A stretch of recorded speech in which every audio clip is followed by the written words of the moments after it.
everybody. So yesterday you watched a video, Generation Genius, with Dr. Jeff, and you learned more about sound energy and how it travels. So yesterday you saw Dr. Jeff and the kids had a slinky, and the slinky was moving back and forth, and that was demonstrating how sound moves. So it moves in a longitudinal wave. That's how sound energy is transferred.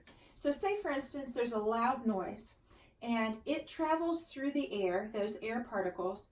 Those air particles move back and forth, and the air, or the sound then travels through them and in this back and forth fashion, okay? And that is considered or called a longitudinal wave.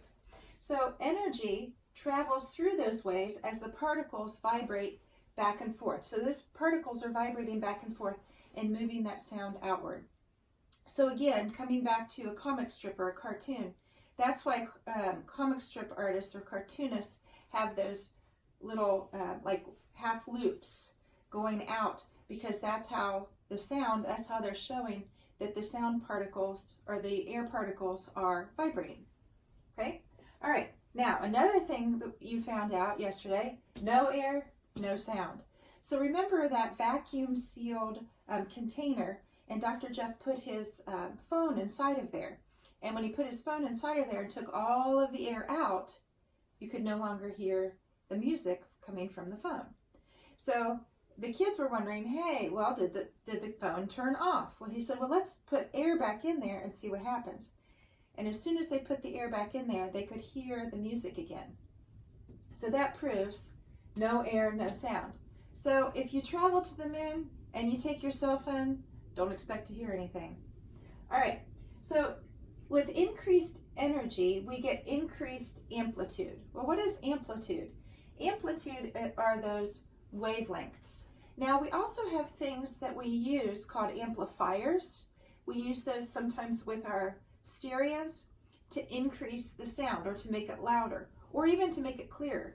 So a good example of increased energy equals increased amplitude, and how we use this in real life is, our example would be music. So if we increase the amplitude, we're going to get a louder sound.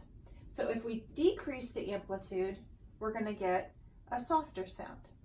So those are just some real life pull-ins, some real life examples that we can really relate to. So remember, longitudinal waves are what transfers sound energy.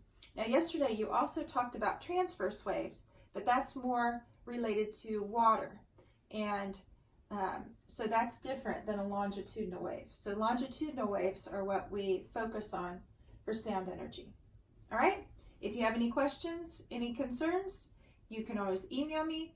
Remember to read your article for today, and I want you to keep thinking, keep watching, and always, always stay curious. See you tomorrow.